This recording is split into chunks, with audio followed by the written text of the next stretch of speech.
ਸਤਿ ਸ਼੍ਰੀ ਅਕਾਲ। ਪੰਜਾਬੀ ਰੇਡੀਓ ਤੇ Punjabi TV USA ਇਸ ਸਮੇਂ ਤੁਸੀਂ ਵੇਖ ਸੁਣ ਰਹੇ ਹੋ ਪ੍ਰੋਗਰਾਮ ਲੈ ਕੇ ਹਾਜ਼ਰ ਹਾਂ ਖਬਰ ਤੇ ਨਜ਼ਰ। ਖਬਰ ਤੇ ਨਜ਼ਰ ਪ੍ਰੋਗਰਾਮ ਦੇ ਵਿੱਚ ਦੇਸ਼ ਵਿਦੇਸ਼ ਦੇ ਨਾਲ ਜੁੜੀਆਂ ਹੋਈਆਂ ਅਹਿਮ ਖਬਰਾਂ ਤੇ ਪਾਈਦਾ ਚਾਨਣਾ ਤੇ ਉਹਨਾਂ ਖਬਰਾਂ ਦਾ ਵਿਸ਼ਲੇਸ਼ਣ ਕਰਨ ਦੇ ਲਈ ਹਰ ਰੋਜ਼ ਦੀ ਤਰ੍ਹਾਂ ਸਾਡੇ ਨਾਲ ਸਾਥ ਹੁੰਦਾ ਹੈ ਸੀਨੀਅਰ ਪੱਤਰਕਾਰ ਮਿੰਟੂ ਗੁਰੂਸਰੀਆ ਜੀ ਦਾ। ਸਭ ਤੋਂ ਪਹਿਲਾਂ ਉਹਨਾਂ ਦਾ ਕਰਦੇ ਹਾਂ ਪ੍ਰੋਗਰਾਮ ਦੇ ਵਿੱਚ ਨਿੱਘਾ ਸਵਾਗਤ, ਫਿਰ ਰੁੱਖ ਖਬਰਾਂ ਦਾ ਕਰਾਂਗੇ। ਬਹੁਤ ਬਹੁਤ ਸਵਾਗਤ ਹੈ ਜੀ। ਸ਼ੁਕਰੀਆ ਗੁਰਪ੍ਰੀਤ, ਸਾਰਿਆਂ ਨੂੰ ਸਤਿ ਸ੍ਰੀ ਅਕਾਲ ਜੀ। ਸਤਿ ਸ਼੍ਰੀ ਅਕਾਲ ਜੀ। ਸੋ ਅੱਜ ਦੀ ਖਬਰਾਂ ਦੀ ਸ਼ੁਰੂਆਤ ਕਰਦੇ ਹਾਂ। ਸਭ ਤੋਂ ਪਹਿਲਾਂ ਬੀਬੀ ਖਾਲੜਾ ਹੁਣਾਂ ਨੇ ਸੰਦੇਸ਼ ਤੇ ਅਪੀਲ ਦੋਵੇਂ ਜਾਰੀ ਕੀਤੇ ਨੇ। ਅਸੀਂ ਲਗਾਤਾਰ ਵੇਖ ਰਹੇ ਹਾਂ ਕਿ ਫਿਲਮ ਨੂੰ ਲੈ ਕੇ ਚਰਚਾਵਾਂ ਚੱਲ ਰਹੀਆਂ ਨੇ, ਕੀ ਕਹੋਗੇ ਇਸ ਤੇ? ਬਿਲਕੁਲ, ਦੇਖੋ ਗੁਰਪ੍ਰੀਤ, ਅਸਲ ਦੇ ਵਿੱਚ ਪਤਾ ਕੀ ਆ ਕਿ ਹਰ ਜੀ ਧਿਰ ਦਾ ਜ਼ੋਰ ਲੱਗਾ ਹੋਇਆ ਕਿ ਇਸ ਮੂਵੀ ਦੇ ਜ਼ਰੀਏ ਉਹ ਆਪਦੇ ਰਾਜਨੀਤਿਕ ਮਫਾਦ ਜਿਹੜੇ ਆ ਉਹ ਸਾਧ ਲੈਣ। ਜੀ ਸਿੱਖ ਨੌਜਵਾਨੀ ਨਾਲ ਜੋ ਹੋਇਆ, ਸਿੱਖ ਨੌਜਵਾਨਾਂ ਦੇ ਪਰਿਵਾਰਾਂ ਨਾਲ ਜੋ ਹੋਇਆ, ਤੇ ਹੁਣ ਤੇ ਇੱਥੋਂ ਤੱਕ ਗੁਰਪ੍ਰੀਤ ਕਿ ਮੂਵੀ ਵੀ ਪਿੱਛੇ ਰਹਿ ਗਈ ਆ। ਇੱਕ ਦੌੜ ਬਿਲਕੁਲ ਆ ਕਿ ਬਸ ਮੈਂ ਨੰਬਰ ਬਣਾ ਲਵਾਂ, ਮੈਂ ਨੰਬਰ ਬਣਾ ਲਵਾਂ। ਤਾਂ ਮੈਂ ਅਸਲ ਦੇ ਵਿੱਚ ਜਿੱਦਣ ਇਹਨਾਂ ਨੇ ਐਲਾਨ ਕੀਤਾ ਸੀਗਾ ਨਾ, ਸੁਖਬੀਰ ਸਿੰਘ ਬਾਦਲ ਹੋਰਾਂ ਨੇ, ਤੇ ਅਸੀਂ ਜੀ ਘਰ ਘਰ ਜਾ ਕੇ ਪਿੰਡ ਪਿੰਡ ਜਾ ਕੇ ਫਿਲਮ ਵਿਖਾਵਾਂਗੇ, ਮੈਂ ਕਿਹਾ ਫਸ ਜਾਣਾ ਤੁਸੀਂ ਸੁਖਬੀਰ ਸਿਆ, ਜੀ ਤੁਸੀਂ ਫਸ ਜਾਣਾ ਜੇ। ਕਿਉਂ? ਕਿਉਂਕਿ ਅਸੀਂ ਇਹ ਸਾਰੀਆਂ ਚੀਜ਼ਾਂ ਗੁਰਪ੍ਰੀਤ ਵੇਖੀਆਂ ਨੇ।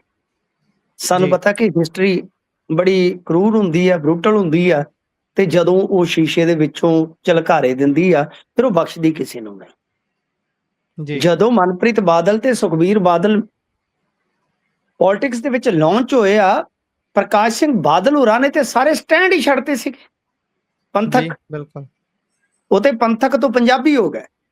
ਜੀ ਜੀ ਤਾਂ ਗੱਲ ਇਹ ਆ ਕਿ ਖਾਲੜਾ ਸਾਹਿਬ ਇਹਨਾਂ ਦੇ ਆਪਣੇ ਅਹੁਦੇਦਾਰ ਸਨ, ਇਹ ਕੁਝ ਕਰ ਹੀ ਨਹੀਂ ਸਕੇ। ਤੇ ਮੈਂ ਕਿਹਾ ਜਿਸ ਦਿਨ ਬਰਾਬਰ ਖਾਲੜਾ ਫੈਮਿਲੀ ਦੀ ਕੋਈ ਇੰਟਰਵਿਊ ਲਾਤੀ ਨਾ ਤੁਹਾਡੀ ਫਿਲਮ ਦੇ, ਜੀ ਤੇ ਲੋਕਾਂ ਨੇ ਤੁਹਾਡੀ ਦਿਖਾਉਂਦੀ ਫਿਲਮ ਜਿਹੜੀ ਤੁਸੀਂ ਦਿਖਾਓਗੇ ਉਹਦੀ ਜਗ੍ਹਾ ਤੇ ਲੋਕਾਂ ਨੇ ਹੂਟਿੰਗ ਕਰ ਦੇਣੀ ਆ। ਤੇ ਬਿਲਕੁਲ ਤੁਸੀਂ ਬੀਬੀ ਖਾਲੜਾ ਦੇ ਵਿਰੁੱਧ ਬੀਬੀ ਜਗੀਰ ਕੌਰ ਨੂੰ ਉਤਾਰਿਆ। ਹਾਲਾਂਕਿ ਮੈਂ ਤੱਥਾਂ ਤੇ ਜਾਣਾ ਹੁੰਦਾ, ਮੈਂ ਅੰਕੜਿਆਂ ਤੇ ਜਾਣਾ ਹੁੰਦਾ ਕਿ ਜੇ ਲੋਕਾਂ ਨੇ ਜਿਤਾਉਣਾ ਹੁੰਦਾ ਅਮਰਤਪਾਲ ਸਿੰਘ ਦੇ ਵਿਰੁੱਧ ਵੀ ਸਾਰਿਆਂ ਨੇ ਕੈਂਡੀਡੇਟ ਦਿੱਤੇ ਸਨ, ਬਿਲਕੁਲ ਤਾਂ ਜਦੋਂ ਜਿਤਾਉਣਾ ਹੋਵੇ ਤਾਂ ਜਿਤਾ ਦਿੰਦੇ ਆ। ਕਹਿਣ ਦਾ ਮਤਲਬ ਗੁਰਪ੍ਰੀਤ ਇਹੋ ਆ ਕਿ ਇਹ ਸਾਰੇ ਹੀ ਰਾਜਨੀਤੀ ਕਰਨ ਡੈ ਪਏ। ਨਾ ਜੀ ਕਿਸੇ ਨੇ ਇਤਿਹਾਸ ਦੇ ਵਿੱਚ ਝਾਕਿਆ, ਨਾ ਕਿਸੇ ਨੇ ਖਾਲੜਾ ਮਿਸ਼ਨ ਵੱਲ ਝਾਕਿਆ। ਤਾਂ ਇਹਨਾਂ ਨੇ ਉਹ ਅੰਤ ਦੇ ਵਿੱਚ ਉਹ ਪ੍ਰੈਸ ਰਿਲੀਜ਼ ਜਿਹੜਾ ਮੈਨੂੰ ਲੱਗਦਾ ਸੀ ਆ ਜਾਣਾ, ਤਾਂ ਉਹ ਇਹਨਾਂ ਨੇ ਜਾਰੀ ਕਰ ਦਿੱਤਾ। ਇੱਕ ਤੇ ਇਹ ਆ ਕਿ 14 ਜੁਲਾਈ ਦਿਨ ਮੰਗਲਵਾਰ ਯਾਨੀ ਭਲਕੇ ਹਰੀਕੇ ਪੱਤਣ ਜਿੱਥੇ ਲਾਵਾਰਸ ਕਰਕੇ ਰੋੜੀਆਂ ਲਾਸ਼ਾਂ ਅਰਦਾਸ ਸਮਾਗਮ ਹੋਣਾ, ਉੱਥੇ ਇਹਨਾਂ ਨੇ ਉਸ ਅਰਦਾਸ ਦੇ ਵਿੱਚ ਸ਼ਮੂਲੀਅਤ ਦੀ ਅਪੀਲ ਕੀਤੀ। ਠੀਕ ਹੈ ਜੀ।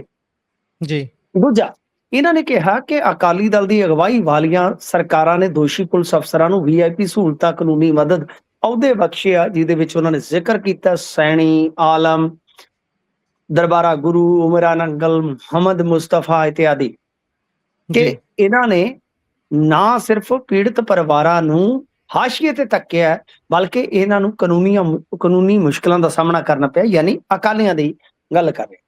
ਮੌਜੂਦਾ ਆਮ ਆਦਮੀ ਪਾਰਟੀ ਦੀ ਸਰਕਾਰ ਨੇ ਵੀ ਇਸੇ ਰਾਹ ਤੇ ਚੱਲਦਿਆਂ ਦੋਸ਼ੀ ਕਰਾਰ ਦਿੱਤੇ ਪੁਲਿਸ ਮੁਲਾਜ਼ਮਾਂ ਨੂੰ ਕਾਨੂੰਨ ਦੇ ਕਟਹਿਰੇ 'ਚ ਲਿਆਉਣ ਦੀ ਬਜਾਏ ਫਰਾਰ ਕਰਨ ਵਿੱਚ ਮਦਦ ਕੀਤੀ। ਯਾਨੀ ਦੋ ਗਈਆਂ ਪਾਰਟੀਆਂ। ਤੇ ਤੀਜੀ ਸ਼ੁਰੂਆਤ ਜਿਹੜੀ ਉਹਨਾਂ ਨੇ ਕੀਤੀ ਆ ਕਿ ਕਾਂਗਰਸ ਸਰਕਾਰ ਦੇ ਦੌਰਾਨ ਹੋਏ ਇਸ ਕਤਲੇਆਮ ਤੇ ਮਨੁੱਖੀ ਹੱਕਾਂ ਦੇ ਘਾਣ ਨੂੰ ਬਾਅਦ ਵਿੱਚ ਆਈਆਂ ਸਰਕਾਰਾਂ ਨੇ ਵੀ ਹੱਕ ਇਨਸਾਫ ਦਿਵਾਉਣ ਲਈ ਕੋਈ ਰੋਲ ਅਦਾ ਨਹੀਂ ਕੀਤਾ। ਯਾਨੀ ਕਾਂਗਰਸ ਦਾ ਵੀ ਉਹਨਾਂ ਨੇ ਜ਼ਿਕਰ ਕੀਤਾ ਵਿਸ਼ੇਸ਼ ਤੌਰ ਤੇ ਕਿ ਦਰਬਾਰ ਸਾਹਿਬ ਅਟੈਕ ਜਾਂ ਸਿੱਖ ਕਤਲੇਆਮ ਤੇ ਉਸ ਤੋਂ ਬਾਅਦ ਲਾਵਾਰਸ ਲਾਸ਼ਾਂ, ਤਸ਼ੱਦਦ, ਹਜ਼ਾਰਾਂ ਝੂਠੇ ਪੁਲਿਸ ਮੁਕਾਬਲੇ ਕਾਂਗਰਸ ਦੇ ਰਾਜ ਦੌਰਾਨ ਹੋਇਆ। ਯਾਨੀ ਕੋਈ ਛੱਡਿਆ ਹੀ ਨਹੀਂ, ਬਿਲਕੁਲ ਉਹਨਾਂ ਦੇ ਕਿਸੇ ਨੂੰ ਬਖਸ਼ਿਆ ਹੀ ਨਹੀਂ। ਫਿਰ ਨਾਲ ਉਹਨਾਂ ਨੇ ਜਿਹੜੀ ਜਥੇਦਾਰ ਸਾਹਿਬ ਨੂੰ ਬੇਨਤੀ ਕੀਤੀ ਆ, ਉਹ ਕਹਿੰਦੇ ਕਿ 80 ਅਤੇ 90 ਦੇ ਦਹਾਕੇ ਦੌਰਾਨ ਲਾਪਤਾ ਕੀਤੇ ਗਏ ਲੋਕਾਂ, ਲਾਵਾਰਸ ਲਾਸ਼ਾਂ ਤੇ ਝੂਠੇ ਪੁਲਿਸ ਮੁਕਾਬਲਿਆਂ ਵਿੱਚ ਮਾਰੇ ਗਏ ਲੋਕਾਂ ਦੀ ਅਸਲ ਗਿਣਤੀ ਸਾਹਮਣੇ ਲਿਆਉਣ ਲਈ ਇੱਕ ਲੋਕ ਕਮਿਸ਼ਨ ਦਾ ਗਠਨ ਕੀਤਾ ਜਾਵੇ। ਦੇਖੋ ਗੱਲ ਇਹ ਆ ਕਿ ਇਹਨਾਂ ਨੇ ਇੱਕ ਤੇ ਆ ਕਿ ਜਿਹੜੇ ਲੋਕ ਰਾਜਨੀਤਿਕ ਮਾਈਲੇਜ ਲੈਣ ਦਾ ਯਤਨ ਕਰ ਰਹੇ ਸਨ, ਬਿਲਕੁਲ ਉਹਨਾਂ ਨੂੰ ਹਾਸ਼ੀਏ ਤੇ ਧੱਕ ਦਿੱਤਾ। ਤੇ ਦੂਸਰਾ, ਕਮਿਸ਼ਨ ਦੀ ਵਕਾਲਤ ਕੀਤੀ ਆ।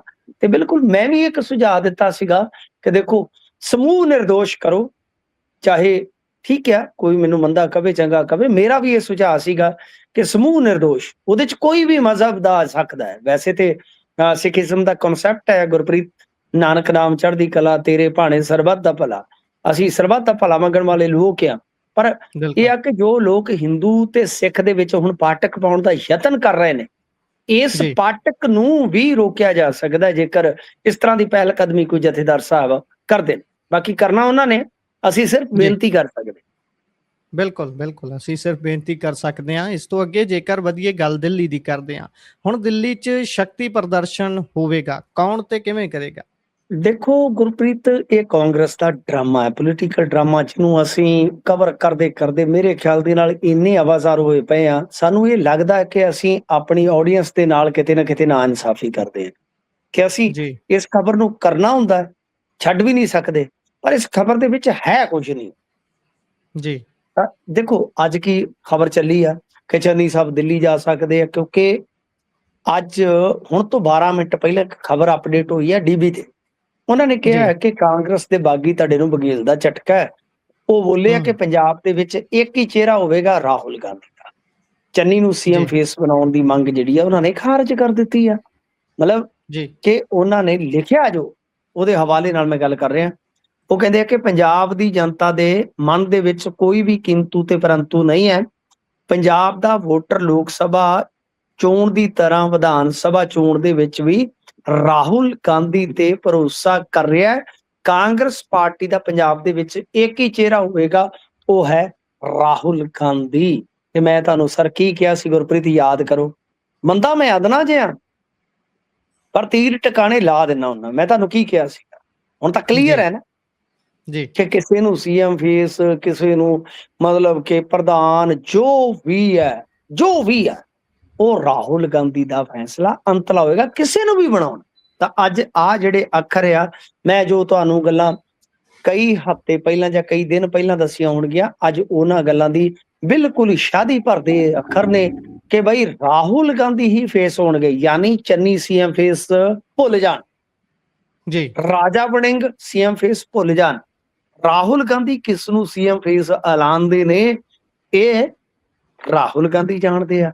ਅੱਛਾ ਖੈਰ, ਚੰਨੀ ਧੜਾ ਜਿਹੜਾ ਹੈ, ਜਿਹਦਾ ਹੁਣ ਕਿਤੇ ਨਾ ਕਿਤੇ ਇਰਾਦਾ ਹੈ ਕਿ ਦਿੱਲੀ ਚੱਲੀਏ, ਚਲੋ ਦਿੱਲੀ ਚੱਲੇ, ਕਿ ਬਈ ਜੀ ਦਿੱਲੀ ਜਾ ਕੇ ਅਸੀਂ ਰਾਹੁਲ ਗਾਂਧੀ ਨੂੰ ਸ਼ਕਤੀ ਪ੍ਰਦਰਸ਼ਨ ਕਰਕੇ ਤੇ ਕੁਝ ਗੱਲਾਂ ਜਿਹੜੀਆਂ ਦੱਸੀਏ ਤੇ ਫਿਰ ਉਸ ਤੋਂ ਬਾਅਦ ਗੱਲਾਂ ਮਨਾਉਣ ਦੇ ਵਿੱਚ ਕਾਮਯਾਬ ਰਹੀਏ। ਪਰ ਮੇਰੇ ਖਿਆਲ ਦੇ ਨਾਲ ਬਘੇਲ ਦੇ ਜਿਹੜੇ ਇਹ ਸ਼ਬਦ ਆ, ਇਹ ਰਾਹੁਲ ਗਾਂਧੀ ਦੇ ਹੀ ਆਸ਼ੀਰਵਾਦ ਸਦਕਾ ਨਹੀਂ ਗੁਰਪ੍ਰੀਤ। ਤਾਂ ਉਹਨਾਂ ਨੇ ਸਾਫ਼ ਕਰ ਦਿੱਤਾ ਕਿ ਜੋ ਮਰਜ਼ੀ ਕਹੋ, ਜੋ ਮਰਜ਼ੀ ਤੁਸੀਂ ਕਰੋ, ਪਰੰਤੂ ਜੋ ਹੋਣਾ ਹੈ ਉਹ ਰਾਹੁਲ ਗਾਂਧੀ ਦੀ ਮਰਜ਼ੀ ਦੇ ਮੁਤਾਬਕ ਹੋਏਗਾ। ਤਾਂ ਰਾਹੁਲ ਗਾਂਧੀ ਦੀ ਮਰਜ਼ੀ ਕੌਣ ਹੈ ਹੁਣ ਤੱਕ? ਰਾਜਾ ਬਣੇ। ਤਾਂ ਇਸੇ ਕਰਕੇ ਮੈਂ ਤੁਹਾਨੂੰ ਕਿਹਾ ਸੀਗਾ ਕਿ ਗੱਲ ਸਿਰਫ ਤੇ ਸਿਰਫ ਇਹ ਆ ਕਿ ਅੱਗੇ ਕੈਪਟਨ ਅਮਰਿੰਦਰ ਸਿੰਘ ਹੱਥੋਂ, ਫਿਰ ਉਸ ਤੋਂ ਬਾਅਦ ਸਿੱਧੂ ਹੱਥੋਂ, ਉਸ ਤੋਂ ਬਾਅਦ ਚੰਨੀ ਹੱਥੋਂ, ਇਹ ਲੋਕ ਤੰਗ ਆਏ ਪਏ ਨੇ ਰਾਹੁਲ ਗਾਂਧੀ ਹੋਰੀ ਕਿ ਬਈ ਇਹਨਾਂ ਦਾ ਰੱਟਾ ਮੁੱਕਦਾ ਹੀ ਨਹੀਂ, ਮੁੱਕਦਾ ਹੀ ਨਹੀਂ। ਕਦੇ ਕੋਈ ਉੱਠ ਪੈਂਦਾ, ਅੱਜ ਚੰਨੀ ਦੀ ਗੱਲ ਮੰਨ ਲੈਣਗੇ ਤੇ ਕੱਲ ਨੂੰ ਕੋਈ ਹੋਰ ਉੱਠ ਪਵੇਗਾ। ਸੋ ਇਸ ਕਰਕੇ ਮੈਂ ਤੁਹਾਨੂੰ ਕਹਿ ਰਿਹਾ ਸੀਗਾ ਕਿ ਰਾਹੁਲ ਗਾਂਧੀ ਛੇਤੀ ਝੁਕਣਗੇ ਨਹੀਂ। ਜੇ ਝੁਕਣਗੇ ਤਾਂ ਬਹੁਤ ਹੱਦ ਤੱਕ ਕਹਿ ਲਓ ਕਿ ਚੀਜ਼ਾਂ ਨੂੰ ਬੈਲੈਂਸ ਕਰਕੇ ਜਾਣਗੇ। ਜੀ ਜੀ ਬਿਲਕੁਲ। ਇਸ ਤੋਂ ਅੱਗੇ ਜੇਕਰ ਆਪਾਂ ਵਧੀਏ ਤਾਂ ਪੰਜਾਬ ਸਰਕਾਰ ਦੇ ਆਰਡੀਨੈਂਸ ਨੂੰ ਰਾਜਪਾਲ ਦੀ ਵੀ ਪ੍ਰਵਾਨਗੀ ਮਿਲ ਗਈ ਹੈ। ਕਿਸ ਆਰਡੀਨੈਂਸ ਦੀ ਗੱਲ ਹੋ ਰਹੀ ਹੈ ਜੀ? ਦੇਖੋ ਗੁਰਪ੍ਰੀਤ, ਆਰਡੀਨੈਂਸ ਦੀ ਗੱਲ ਜੇ ਕਰੀਏ ਆਪਾਂ ਤਾਂ ਉਹ ਹੈ ਸਕੂਲਾਂ ਦੀ ਫੀਸ ਦੇ ਇਜ਼ਾਫੇ ਸੰਬੰਧੀ ਜਿਹੜਾ ਆਰਡੀਨੈਂਸ ਜਾਰੀ ਕੀਤਾ ਸੀ। ਆਰਡੀਨੈਂਸ ਸ਼ਬਦ ਜਦੋਂ ਇਸਤੇਮਾਲ ਅਸੀਂ ਕਰਦੇ ਹਾਂ ਪੱਤਰਕਾਰਤਾ ਦੀ ਭਾਸ਼ਾ ਦੇ ਵਿੱਚ, ਤਾਂ ਉਹ ਵਿਧਾਨਕ ਸ਼ਬਦ ਹੈ ਜਿਹਦੀ ਥੋੜੀ ਜਿਹੀ ਵਿਆਖਿਆ ਆਪਾਂ ਕਰ ਦਈਏ ਤੇ ਸਾਡੀ ਆਡੀਅנס ਵਾਸਤੇ ਮੇਰੇ ਖਿਆਲ ਦੇ ਨਾਲ ਠੀਕ ਰਹੇਗਾ। ਆਰਡੀਨੈਂਸ ਦਾ ਜੀ ਮਤਲਬ ਹੁੰਦਾ ਹੈ ਕਿ ਤੁਸੀਂ ਇੱਕ ਵਾਰੀ ਇੱਕ ਫੈਸਲਾ ਫੌਰੀ ਤੌਰ ਤੇ ਲਾਗੂ ਕਰ ਦਿੱਤਾ। ਡੋਨਲਡ ਟਰੰਪ ਵੀ ਇਦਾਂ ਹੀ ਕਰਦੇ ਆ ਕਈ ਵਾਰ, ਕਿਉਂਕਿ ਉਹਨਾਂ ਦਾ ਕਨਸੈਪਟ ਥੋੜਾ ਜਿਹਾ ਵੱਖਰਾ ਹੈ, ਭਿੰਨ ਹੈ। ਤਾਂ ਉਹਨਾਂ ਦੇ ਕੋਲ ਵੀ ਇਸ ਤਰ੍ਹਾਂ ਦੇ ਕਨਸੈਪਟ ਹੈਗੇ ਨੇ। ਤਾਂ ਲੋਕਤੰਤਰ ਦੇ ਵਿੱਚ ਕੀ ਹੁੰਦਾ ਹੈ ਕਿ ਸਰਕਾਰਾਂ ਦੇ ਕੋਲ ਬਹੁਤ ਵੱਡੇ ਰਸਤੇ ਹੁੰਦੇ ਆ। ਤਾਂ ਜੀ ਆਰਡੀਨੈਂਸ ਦਾ ਮਤਲਬ ਹੁੰਦਾ ਕਿ ਕੋਈ ਫੈਸਲਾ ਤੁਸੀਂ ਫੌਰੀ ਤੌਰ ਤੇ ਲਾਗੂ ਕਰਵਾ ਦਿੱਤਾ, ਪਰੰਤੂ ਉਹਨੂੰ ਪਾਸ ਤੁਸੀਂ ਸਦਨ ਦੇ ਵਿੱਚ 6 ਮਹੀਨਿਆਂ ਦੇ ਅੰਦਰ ਅੰਦਰ ਜ਼ਰੂਰ ਕਰਵਾਓਗੇ। ਠੀਕ ਹੈ ਨਾ ਜੀ, ਕਲੀਅਰ ਹੋ ਗਿਆ ਕਿ ਇੱਕ ਜੀ ਫੈਸਲਾ ਸਰਕਾਰ ਨੇ ਤੁਰੰਤ ਪ੍ਰਭਾਵ ਦੇ ਨਾਲ ਲਾਗੂ ਕਰ ਦਿੱਤਾ, ਪਰੰਤੂ ਉਹਨੂੰ ਬਿੱਲ ਦੀ ਸ਼ਕਲ ਦੇ ਵਿੱਚ ਤੁਸਾਂ ਨੇ 6 ਮਹੀਨਿਆਂ ਦੀ ਮਿਆਦ ਦੇ ਅੰਦਰ ਅੰਦਰ ਪਾਸ ਜ਼ਰੂਰ ਕਰਾਉਣਾ ਹੈ। ਸੋ ਇਹਨੂੰ ਬੋਲਦੇ ਆਪਾਂ ਆਰਡੀਨੈਂਸ। ਤਾਂ ਇਹ ਸੀਗਾ ਕਿ ਕੋਈ ਵੀ ਜਿਹੜਾ ਸਰਕਾਰੀ ਸਹਾਇਤਾ ਪ੍ਰਾਪਤ ਸਕੂਲ ਆ ਜਾਂ ਨਿੱਜੀ ਸਕੂਲ ਆ, ਉਹ 5% ਐਨੂਅਲ ਫੀਸ ਤੋਂ ਜ਼ਿਆਦਾ ਫੀਸ ਦਾ ਇਜ਼ਾਫਾ ਨਹੀਂ ਕਰ ਸਕੇਗਾ। ਇਨ ਕੇਸ ਜੇ ਉਹਨੇ 5 ਤੋਂ ਉੱਤੇ ਜਾਣਾ ਵਾ, ਅਪ ਟੂ 5%, ਤਾਂ ਫਿਰ ਉਸ ਨੂੰ ਸਰਕਾਰ ਤੋਂ ਪ੍ਰਵਾਨਗੀ ਲੈਣੀ ਪਏਗੀ। ਸਾਥ ਹੀ ਨਾਲ ਹੀ ਇਹ ਵੀ ਇਹਨਾਂ ਨੇ ਪ੍ਰਬੰਧ ਕੀਤਾ ਹੈ ਕਿ ਗੁਜ਼ਿਸ਼ਤਾ 3 ਸਾਲਾਂ ਦੇ ਦੌਰਾਨ ਜੇਕਰ ਕਿਸੇ ਨੇ 15% ਤੋਂ ਅਬਵ ਵਸੂਲੀ ਕੀਤੀ ਹੈ ਫੀਸ ਦੀ, ਤਾਂ ਉਹਨਾਂ ਜੀ ਦਾ ਘੱਟੋ ਘੱਟ 10% ਜਿਹੜਾ ਹੈ ਉਹ ਵਾਪਸ ਲਿਆ ਜਾਊਗਾ।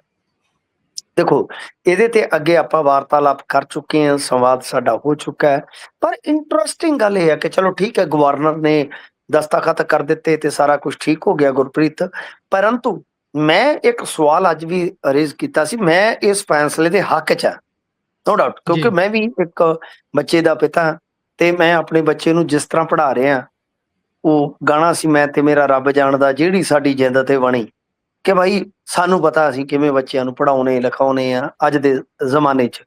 ਤਾਂ ਸਾਡਾ ਵੀ, ਚਲੋ ਮੰਨ ਲਓ ਮੇਰਾ ਵੀ ਆ, ਤਾਂ ਇਹ ਕੰਸਰਨ ਹੈ, ਠੀਕ ਹੈ ਜੀ। ਜੀ ਅੱਛਾ, ਗੱਲ ਇਹ ਆ ਕਿ ਗੁਰਪ੍ਰੀਤ, ਇਸ ਫੈਸਲੇ ਨੂੰ ਤੇ ਸਵਾਗਤਯੋਗ ਕਹਿ ਲਈਏ ਆਪਾਂ, ਪਰ ਰੌਲਾ ਇਹ ਆ ਕਿ ਵਿਦਿਅਕ ਸੈਸ਼ਨ ਤੇ ਐਂਡ ਹੋ ਗਿਆ। ਜੀ ਜਿਹੜਾ ਅੱਜ ਆਪਾਂ ਦੇਖ ਰਹੇ ਹਾਂ 26-27 ਦਾ ਦਾਖਲਾ ਸੈਸ਼ਨ ਹੈ, ਉਹ ਤਾਂ ਖਤਮ ਹੋ ਗਿਆ। ਜੀ ਯਾਨੀ ਇਹ ਸਾਲ, ਮੰਨ ਲਓ ਜੇ ਕਿਸੇ ਸਕੂਲ ਨੇ ABC, ਕੋਈ ਵੀ ਸਕੂਲ ਤੁਸੀਂ ਨੇੜੇ ਦਾ ਦੇਖ ਲਓ, ਨਿੱਜੀ ਸਕੂਲ ਆ, ਜੇਕਰ ਉਹਨੇ ਪਿਛਲੇ 2 ਸਾਲਾਂ ਦੇ ਦੌਰਾਨ ਫੀਸ ਨਹੀਂ ਵਧਾਈ ਤੇ ਹੁਣ ਚੱਕ ਕੇ 20% ਵਧਾ ਦਿੱਤੀ ਹੈ ਇਕੱਠੀ, ਉਹਦੇ ਤੋਂ ਕਿਵੇਂ ਲਾਉਂਗੇ? ਕਿਵੇਂ ਲਾਉਂਗੇ? ਤਾਂ ਇਹ ਇੱਕ ਤਰ੍ਹਾਂ ਨਾਲ ਕਹਿ ਲਓ ਕਿ ਹੁਣ ਆਪਾਂ ਕਹਿ ਸਕਦੇ ਕਿ ਈਦ ਪਿੱਛੋਂ ਤੰਬਾ ਫੂਕਣ ਵਾਲੀ ਗੱਲ ਆ, ਕਿ ਜੇਕਰ ਇਹੀ ਫੈਸਲਾ, ਮੈਂ ਇਸ ਨੂੰ ਸਵਾਗਤਯੋਗ ਕਹੂੰਗਾ, ਮੈਂ ਅੱਛੇ ਨੂੰ ਅੱਛਾ ਕਹਿਣਾ, ਆਂਦੇ ਹੁੰਦੇ ਆ ਕਿ ਫੁੱਲ ਨੂੰ ਫੁੱਲ ਤੇ ਕੰਡੇ ਨੂੰ ਕੰਡਾ ਕਹੋ, ਮੰਦੇ ਨੂੰ ਮੰਦਾ ਤੇ ਚੰਗੇ ਨੂੰ ਚੰਗਾ ਕਹੋ, ਤਾਂ ਠੀਕ ਆ, ਸਵਾਗਤਯੋਗ ਆ। ਬਟ ਜੇਕਰ ਇਹੀ ਫੈਸਲਾ ਕੁਝ ਦੇਰ ਪਹਿਲਾਂ ਆ ਜਾਂਦਾ ਤਾਂ ਮੇਰੇ ਖਿਆਲ ਦੇ ਨਾਲ ਬਹੁਤ ਹੀ ਬਿਹਤਰ ਹੋਣਾ ਸੀਗਾ ਜੀ ਬਿਲਕੁਲ। ਇਸ ਤੋਂ ਅੱਗੇ ਚੱਲੀਏ ਤਾਂ SIR ਵਿੱਚ ਜੋੜੀ ਗਈ ਨਵੀਂ ਮੱਦ ਨੂੰ ਲੈ ਕੇ ਵਿਵਾਦ ਖੜਾ ਹੋ ਗਿਆ। ਅੱਛਾ ਗੁਰਪ੍ਰੀਤ, ਇੱਕ ਆਡੀਅנס ਲਈ ਅਸੀਂ ਸੂਚਨਾ ਜਾਰੀ ਕਰ ਦਈਏ ਥੋੜੀ ਜੀ, ਮੈਂ ਆਪਦੇ ਨਿੱਜੀ ਵਿਹਾਵ ਤੇ, ਕਿ ਮੈਂ ਐਮਰਜੈਂਸੀ ਦੇ ਵਿੱਚ ਇਸ ਵੇਲੇ, ਸੋ ਇਸ ਕਰਕੇ ਅੱਜ ਥੋੜਾ ਜਿਹਾ ਸਮਾਂ ਮੇਰਾ ਸ਼ਾਰਟ ਰਹੇਗਾ। ਮੈਂ ਹਸਪਤਾਲ ਦੇ ਵਿੱਚ ਹਾਂ, ਕਿਸੇ ਆਪਦੇ ਪਰਿਵਾਰਕ ਮੈਂਬਰ ਦੇ ਇੱਥੇ ਹਸਪੀਟਲਾਈਜ਼ ਹੋਣ ਕਰਕੇ। ਤਾਂ ਖੈਰ, SIR ਦਾ ਜਿਹੜਾ ਮਾਮਲਾ ਹੈ ਨਾ ਗੁਰਪ੍ਰੀਤ, ਉਹ ਇਹ ਆ ਕਿ ਇਹਨਾਂ ਨੇ ਇੱਕ, ਜਿਵੇਂ ਤੁਸੀਂ ਦੇਖਿਆ ਹੋਣਾ, ਫਸਟ ਟਾਈਮ ਵੋਟਰ, ਤੁਸੀਂ ਵੀ ਫਸਟ ਟਾਈਮ ਵੋਟ ਕੀਤਾ ਹੋਣਾ, ਫਸਟ ਟਾਈਮ ਵੋਟਰ ਹੋਏ ਹੋਣਗੇ, ਤਾਂ ਤੁਹਾਡਾ ਉਸ ਟਾਈਮ ਫਾਰਮ 6 ਲੱਗਾ ਹੋਏਗਾ। ਇਹਨਾਂ ਨੇ ਕੀ ਕਰਿਆ ਹੈ ਕਿ ਜਿਹੜਾ ਬਿਨੇਕਾਰ ਆ, ਉਹ ਹੁਣ ਜਦੋਂ ਫਸਟ ਟਾਈਮ ਵੋਟਰ ਬਣੇਗਾ ਤਾਂ ਉਸਨੂੰ ਇਹ ਦੱਸਣਾ ਪਵੇਗਾ ਕਿ ਉਹਦੇ ਮਾਤਾ ਪਿਤਾ ਕੀ ਪਿਛਲੀ SIR ਦੇ ਵਿੱਚ ਸ਼ਾਮਲ ਸਨ ਜਾਂ ਨਹੀਂ। ਇਸ ਤੋਂ ਬਗੈਰ ਆਨਲਾਈਨ ਪ੍ਰਕਿਰਿਆ ਪੂਰੀ ਨਹੀਂ ਹੋਏਗੀ। ਗੁਰਪ੍ਰੀਤ, ਇਸ ਨੂੰ ਥੋੜਾ ਜਿਹਾ ਸਮਝ ਲਿਓ ਟਰਮੇ ਨਾਲ। ਲੈਟਸ ਸਪੋਜ਼ ਮੈਂ ਫਿਰ ਆਪਦੇ ਬੱਚੇ ਤੇ ਲੈ ਆਉਣਾ, ਤੇ ਗੱਲ ਇਹ ਆ ਕਿ ਮੰਨ ਲਓ ਮੇਰਾ ਬੱਚਾ 12 ਜਾਂ 13 ਸਾਲ ਦਾ ਹੈ ਗੁਰਪ੍ਰੀਤ, ਤਾਂ 5 ਸਾਲ ਨੂੰ ਉਹ 18 ਸਾਲ ਦਾ ਹੋ ਕੇ ਫਸਟ ਟਾਈਮ ਵੋਟਰ ਹੋਏਗਾ ਨਾ। ਬਟ ਜਦੋਂ ਉਹ ਫਸਟ ਟਾਈਮ ਵੋਟਰ ਬਣ ਲਈ ਜਾਵੇਗਾ ਤਾਂ ਉਸ ਨੂੰ ਪੁੱਛਿਆ ਜਾਏਗਾ ਕਿ ਮਿੰਟੂ ਗੁਰੂਸਰੀਆ SIR 'ਚ ਸ਼ਾਮਲ ਹੈ ਕਿ ਨਹੀਂ। ਜੀ, ਇਹਦਾ ਮਤਲਬ ਸਾਫ਼ ਹੈ ਗੁਰਪ੍ਰੀਤ, ਕਿ ਜੇਕਰ ਤੁਸੀਂ ਇਸ SIR ਤੋਂ ਬਾਹਰ ਰਹਿ ਗਏ ਤਾਂ ਇਹਦਾ ਮਤਲਬ ਹੈ ਕਿ ਤੁਹਾਡੀਆਂ ਆਉਣ ਵਾਲੀਆਂ ਪੀੜ੍ਹੀਆਂ ਵੀ ਵੋਟਰ ਨਹੀਂ ਬਣ ਸਕਣਗੀਆਂ। ਤਾਂ ਇਹ ਨਾਗਰਿਕਤਾ ਦਾ, ਮੈਂ ਤੁਹਾਨੂੰ ਕਿੰਨੇ ਦਿਨਾਂ ਤੋਂ ਕਹਿ ਰਿਹਾ ਕਿ ਦਰਅਸਲ ਇਹ ਬਹੁਤ ਵੱਡੀ ਤੇ ਬਹੁਤ ਸੋਚੀ ਸਮਝੀ ਇਹਨਾਂ ਦੀ ਰਣਨੀਤੀ ਆ। ਇਹ ਮਸਲਾ ਨਾਗਰਿਕਤਾ ਨਾਲ ਜੁੜਦਾ ਜਾ ਰਿਹਾ ਹੈ। ਤਾਂ ਇਸੇ ਕਰਕੇ ਮੈਂ ਵਾਰ-ਵਾਰ ਬੇਨਤੀਆਂ ਕਰਦਾ ਕਿ ਭਾਈ, ਜਿੰਨੇ ਸਾਡੇ ਪੰਜਾਬੀ ਆ, ਕੋਈ ਵੋਟ ਤੋਂ ਨਾ ਰਹਿ ਜਾਓ। ਇਹਨਾਂ ਨੇ ਬਹੁਤ ਬੁਰੀ ਕਰਨੀ ਜੇ। ਤਾਂ ਇਸ ਕਰਕੇ ਹੁਣ ਤੁਸੀਂ ਦੇਖੋ, ਇਹਦਾ ਵਿਰੋਧ ਹੋ ਰਿਹਾ। ਵਿਰੋਧ ਕਿਉਂ ਹੋ ਰਿਹਾ? ਗੱਲ ਇਹ ਹੈ ਕਿ ਫਾਰਮ 6 ਦਾ ਖਰੜਾ ਕਾਨੂੰਨ ਤਹਿਤ ਤੈਅ ਆ, ਕਿ ਇੱਕ ਕਾਨੂੰਨ ਦੇ ਵਿੱਚੋਂ ਜਿਹੜਾ ਖਰੜਾ ਤੈਅ ਆ, ਇਹਦੇ 'ਚ ਮੰਨ ਲਓ ਜੇ ਤੁਸੀਂ ਕੋਈ ਬਦਲਾਅ ਕਰਨਾ ਹੈ ਤਾਂ ਉਹਦੇ ਲਈ ਕੇਂਦਰ ਸਰਕਾਰ ਦਾ ਨੋਟੀਫਿਕੇਸ਼ਨ ਤੇ ਗਜਟ 'ਚ ਅਮੈਂਡਮੈਂਟ ਜ਼ਰੂਰੀ ਆ, ਪਰ ਹੁਣ ਤੱਕ ਇਹਨਾਂ ਨੇ ਜੀ ਜਨਤਕ ਰੂਪ ਦੇ ਵਿੱਚ ਅਜਿਹਾ ਕੀਤਾ ਹੀ ਨਹੀਂ, ਬਿਲਕੁਲ। ਕੀਤਾ ਹੀ ਨਹੀਂ। ਤੋ ਇਹ ਬਹੁਤ ਵੱਡੀਆਂ ਗੱਲਾਂ ਨੇ, ਇਹ ਛੋਟੀਆਂ ਗੱਲਾਂ ਨਹੀਂ ਹੈਗੀਆਂ ਕਿ ਨਵੇਂ ਵੋਟ ਬਣਾਉਣ ਵਾਸਤੇ ਅਗਾਂਹ ਜਦੋਂ ਵੋਟਰ ਅਪਲਾਈ ਹੋਣਗੇ ਤਾਂ ਉਹਨਾਂ ਨੂੰ ਬਹੁਤ ਪਰਿਸਥਿਤੀਆਂ ਦਾ ਸਾਹਮਣਾ ਕਰਨਾ ਪਵੇਗਾ। ਸੋ ਇਸ ਵਾਸਤੇ ਮੈਂ ਬੇਨਤੀ ਕਰਦਾ, ਤਵੇਸਲੇ ਨਾ ਹੋਇਓ, ਤੁਸੀਂ NRI ਹੋ, ਬੜੇ ਹੀ ਚਤੰਨ ਲੋਕ ਹੋ, ਤਾਂ ਤੁਸੀਂ ਆਪਣੇ ਇੱਥੇ ਰਹਿੰਦੇ ਰਿਸ਼ਤੇਦਾਰਾਂ ਨੂੰ, ਪਰਿਵਾਰਾਂ ਨੂੰ ਜ਼ਰੂਰ ਅਵੇਅਰ ਕਰਕੇ ਰੱਖਿਓ ਕਿ ਗੱਲ ਇਹ ਆ ਕਿ ਜੇ BLO ਨਹੀਂ ਵੀ ਆਇਆ ਅਸੀਂ ਵੇਟ ਨਾ ਕਰਦੇ ਰਹੀਏ, ਤਾਂ ਜੇ ਨਹੀਂ ਆਇਆ ਤਾਂ ਉਸ ਨੂੰ ਆਪ ਫੋਨ ਕਰੋ, ਕਾਲ ਕਰੋ ਤੇ ਜੋ ਵੀ ਲੋੜੀਂਦੇ ਦਸਤਾਵੇਜ਼ ਨੇ ਜਮ੍ਹਾਂ ਕਰਵਾਓ। ਬਿਲਕੁਲ। ਤੇ ਉਧਰ ਚੇਤਨ ਸਿੰਘ ਜੌੜਾ ਮਾਜਰਾ ਹੁਣਾਂ ਨੇ ਵੀ ਹੁੰਕਾਰ ਭਰੀ ਹੈ, ਕੀ ਕਹਿ ਰਹੇ ਨੇ? ਉਹਨਾਂ ਦੀ ਕੁਰਸੀ ਤਾਂ ਜਾਂਦੀ ਲੱਗਦੀ ਹੈ ਕਿਉਂਕਿ ਉੱਥੋਂ ਰਖੜਾ ਫੈਮਿਲੀ ਦਾ ਵਿਅਕਤੀ ਸ਼ਾਮਲ ਕਰ ਲਿਆ ਜਾਂਦਾ ਹੈ ਆਪਣੀ ਪਲਟਨ ਦੇ ਵਿੱਚ, ਤੇ ਅੱਜ ਕੱਲ ਜਿੱਥੇ ਵੀ ਉਦਘਾਟਨ ਹੁੰਦਾ ਉੱਥੇ ਵੀ ਜਨਾਬ ਹੀ ਦੇਖਦੇ ਨੇ। ਤੁਸੀਂ ਉਦਘਾਟਨ ਦੀ ਗੱਲ ਕੀਤੀ ਹੈ, ਨੀਂਹ ਪੱਥਰ ਦੇਖਿਆ ਨਾ ਸਮਾਣੇ ਏਰੀਏ ਦੇ ਵਿੱਚ ਰਖੜਾ ਸਾਹਿਬ ਤੇ ਮੁੱਖ ਮੰਤਰੀ ਜੀ ਨੇ ਰੱਖਿਆ ਸੀ ਮਾਜਰੀ 'ਚ, ਹਾਂਜੀ ਤੇ ਉਹਦੇ ਆਲੇ ਦੁਆਲੇ ਝੋਨਾ ਲੱਗ ਗਿਆ। ਕਮਾਲ ਦੀ ਗੱਲ ਹੈ ਕਿ ਮੁੜ ਕੇ ਵੀਡੀਓ ਤੱਕ ਇਹਨਾਂ ਨੇ ਪਾ ਦਿੱਤੀ, ਪਰ ਨੀਂਹ ਪੱਥਰ ਦੀ ਸੱਚਾਈ ਸਾਰਿਆਂ ਦੇ ਸਾਹਮਣੇ ਆ ਗਈ ਆ। ਤਾਂ ਉਸੇ ਹਲਕੇ ਦਾ ਰੌਲਾ ਹੈ, ਰਖੜਾ ਸਾਹਿਬ ਨੂੰ ਅੱਗੇ ਲਾ ਦਿੱਤਾ ਇਹਨਾਂ ਨੇ, ਜੌੜੇ ਮਾਜਰਾ ਪਿੱਛੇ ਕਰ ਦਿੱਤਾ। ਤਾਂ ਜੌੜੇ ਮਾਜਰਾ ਨੇ ਵੀ ਇਸ ਵੀਕਐਂਡ ਤੇ ਇੱਕ ਇਕੱਠ ਕੀਤਾ ਤੇ ਇਕੱਠ ਦੇ ਦੌਰਾਨ ਕਿਹਾ ਕਿ ਜੇਕਰ ਸਾਡੇ ਖਿਲਾਫ ਕੋਈ ਭੰਡੀ ਪ੍ਰਚਾਰ ਕਰੂਗਾ ਉਹਦੀ ਧੌਣ ਤੇ ਗੋਡਾ ਰੱਖ ਦਿਆਂਗੇ ਤੇ ਇਸੇ ਹੀ ਪਾਰਟੀ 'ਚ ਰਵਾਂਗੇ। ਯਾਨੀ ਸਾਫ਼ ਹੈ, ਰਖੜਾ ਸਾਹਿਬ ਬਾਰੇ ਉਹਨਾਂ ਨੇ ਇਨਡਾਇਰੈਕਟਲੀ ਸੰਕੇਤ ਦਿੱਤੇ ਨੇ ਆਪਣੇ ਸ਼ਬਦਾਂ ਦੇ ਜ਼ਰੀਏ ਕਿ ਭਾਈ ਇਸੇ ਪਾਰਟੀ 'ਚ ਰਵਾਂਗੇ, ਤੇ ਜੇ ਕੋਈ ਸਾਡੇ ਖਿਲਾਫ ਇਦਾਂ ਉਦਾਂ ਦੀ ਗੱਲ ਕਰੂਗਾ, 19 ਕੀ ਕਰੂਗਾ, ਤੇ ਫਿਰ ਜਿੱਦਾਂ ਨਵੇੜੇ ਹੋਣਗੇ ਸੋ ਹੋਣਗੇ। ਤਾਂ ਇਸ ਤੋਂ ਪਹਿਲਾਂ ਤੁਸੀਂ ਦੇਖਿਆ ਹੋਣਾ ਕਿ ਸਮਾਣੇ ਤੋਂ ਅੱਗੇ ਆਉਂਦਾ ਪਾਤਣਾ ਸ਼ੁਤਰਾਣਾ ਹਲਕੇ ਦੇ ਵਿੱਚ ਵਨਿੰਦਰ ਕੌਰ ਲੂੰਬਾ ਤੇ ਉਹਨਾਂ ਦੇ ਹਸਬੈਂਡ DTO ਕਰਨ ਸਿੰਘ, ਵੈਸੇ ਉਹ ਸਾਬਕਾ DTO ਆ ਪਰ ਜੋੜੀ ਇਹਨਾਂ ਦੀ ਬਹੁਤ ਮਸ਼ਹੂਰ ਆ ਜੀ। ਇਹ ਬੀਬੀ ਸਾਬਕਾ ਵਿਧਾਇਕ ਵੀ ਰਹੇ ਕਿਹਾ ਤੇ ਅਕਾਲੀ ਦਲ ਦੇ ਵਿੱਚ ਇਹਨਾਂ ਨੇ ਲੰਮਾ ਸਮਾਂ ਬਿਤਾਇਆ। ਤਾਂ ਜਦੋਂ ਇਹਨਾਂ ਨੂੰ ਸ਼ਾਮਲ ਕੀਤਾ ਗਿਆ ਤਾਂ ਕੁਲਵੰਤ ਸਿੰਘ ਹੋਰਾਂ ਨੇ ਇਕੱਠ ਕੀਤਾ ਗੁਰਪ੍ਰੀਤ, ਤੇ ਇਕੱਠ ਕਰਕੇ ਕਿਹਾ ਕਿ ਤੁਸੀਂ ਮੇਰਾ ਏਦਾਂ ਹੀ ਸਾਥ ਦਿੰਦੇ ਰਹੋ, ਇਹਨਾਂ ਨੂੰ ਤਾਂ ਮੈਂ ਪਾਣੀ ਪਿਆ ਦੂੰਗਾ, ਇਹਨਾਂ ਨੂੰ ਕਿਹਾ। ਯਾਨੀ ਇੱਕ ਮੈਂ ਇਸ ਮੀਡੀਆ ਦੀ, ਮੇਨ ਸਟ੍ਰੀਮ ਮੀਡੀਆ ਦੀ, ਜਾਂ ਮੈਂ ਕੁਝ ਹੱਦ ਤੱਕ ਕਹੂੰਗਾ ਕਿ ਜਿਹੜੇ ਲੋਕ ਵੈਬ ਮੀਡੀਆ ਨਾਲ ਵੀ ਜੁੜੇ, ਜਿਹੜੇ ਦਾਅਵਾ ਕਰਦੇ ਆ ਕਿ ਸਾਡੇ ਵਰਗਾ ਆਜ਼ਾਦ ਕੋਈ ਨਹੀਂ, ਸਾਡੇ ਵਰਗਾ ਬੁਲੰਦ ਕੋਈ ਨਹੀਂ, ਤਾਂ ਤੁਸੀਂ ਦੇਖੋਗੇ ਕਿ ਬਹੁਤ ਵੱਡਾ ਹਿੱਸਾ ਆਮ ਆਦਮੀ ਪਾਰਟੀ ਦੀ ਇਸ ਬਗਾਵਤ ਤੇ ਚੁੱਪ ਆ, ਜਦ ਕਿ ਕਾਂਗਰਸ ਦੀ ਨਾਰਾਜ਼ਗੀ ਕਹਿ ਲਓ, ਕਾਂਗਰਸ ਦਾ ਅੰਦਰੂਨੀ ਕਲੇਸ਼ ਕਹਿ ਲਓ, ਜੋ ਮਰਜ਼ੀ ਕਹਿ ਲਓ, ਕਿ ਉਸ ਨੂੰ ਬਹੁਤ ਜ਼ਿਆਦਾ ਉਭਾਰਿਆ ਜਾ ਰਿਹਾ, ਜਦ ਕਿ ਆਮ ਆਦਮੀ ਪਾਰਟੀ ਦੇ ਵਿੱਚ ਫੁੱਟ ਤੇ ਬਗਾਵਤ ਤੇ ਇਹਨਾਂ ਦੀ ਰਣਨੀਤੀ ਬਿਲਕੁਲ ਐਕਸਪੋਜ਼ ਹੋ ਚੁੱਕੇ ਆ, ਉਸ ਨੂੰ ਕੋਈ ਛਾਪ ਹੀ ਨਹੀਂ ਰਿਹਾ। ਜੀ ਬਿਲਕੁਲ। ਅੰਤ ਦੇ ਵਿੱਚ ਥੋੜਾ ਜਿਹਾ ਚਾਨਣਾ ਪਾ ਦਿਓ, ਘੱਟ ਤੋਂ ਘੱਟ ਸਮੇਂ ਦੇ ਵਿੱਚ ਵੀ ਆਪ ਦੇ ਸਰਪੰਚ ਤੇ ਕਿਹੜੇ ਦੋਸ਼ ਲੱਗ ਗਏ? ਦੇਖੋ, ਇਹ ਨਾ ਲੁਧਿਆਣੇ ਦਾ ਬਾਹਰੀ ਪਿੰਡ ਆ ਹੁਸੈਨਪੁਰ, ਇੱਥੇ ਇੱਕ ਬੰਦੇ ਨੇ ਦੋਸ਼ ਲਾਇਆ ਹੈ ਕਿ ਮੈਂ ਕਾਮਾ ਆ, ਕਿਰਤੀ ਆ, ਤੇ ਮੈਂ ਆਪਣੇ ਕਿਰਤ ਦੇ ਪੈਸੇ ਲੈਣੇ ਸੀਗੇ, ਜਦੋਂ ਮੰਗੇ ਆ ਤੇ ਸਰਪੰਚ ਨੇ ਬਹੁਤ ਬਰੂਟਲੀ ਮਤਲਬ ਕਿ ਕੁੱਟਿਆ ਮਾਰਿਆ ਹੈ। ਤੇ ਉਧਰ ਸਰਪੰਚ ਜਿਹੜਾ ਉਹ ਕਹਿੰਦਾ ਕਿ ਦੇਖੋ ਜੀ ਸਾਡੇ ਪਿੰਡ ਪੈ ਰਿਹਾ ਜੀ ਸੀਵਰੇਜ ਪੈ ਰਿਹਾ, ਇਤਿਹਾਸਕ ਕੰਮ ਹੋ ਰਿਹਾ, ਇਹ ਨਿੱਤ ਦਾ ਸ਼ਰਾਬੀ ਆ। ਉਹ ਜਿਵੇਂ ਗਾਣਾ ਹੈ ਨਾ, ਲਿਆ ਮੈਂ ਤੇਰੇ ਕੇਸ ਬੰਨ ਦਿਆਂ ਮੇਰੇ ਨਿੱਤ ਦੇ ਸ਼ਰਾਬੀ ਆ ਯਾਰਾ। ਵੀ ਗੱਲ ਇਹ ਆ ਕਿ ਉਹ ਕਹਿੰਦੇ ਜੀ ਨਿੱਤ ਦਾ ਸ਼ਰਾਬੀ ਹੈਗਾ, ਪੰਗੇਬਾਜ਼ ਇਨਸਾਨ ਹੈਗਾ, ਇਹ ਐਵੇਂ ਡਿੱਗ ਪਿਆ ਸਾਡੇ ਸੀਵਰੇਜ ਦੇ ਵਿੱਚ, ਕਿਤੇ ਅੜ ਗਿਆ ਤੇ ਇਹ ਡਰਾਮੇ ਕਰਦਾ।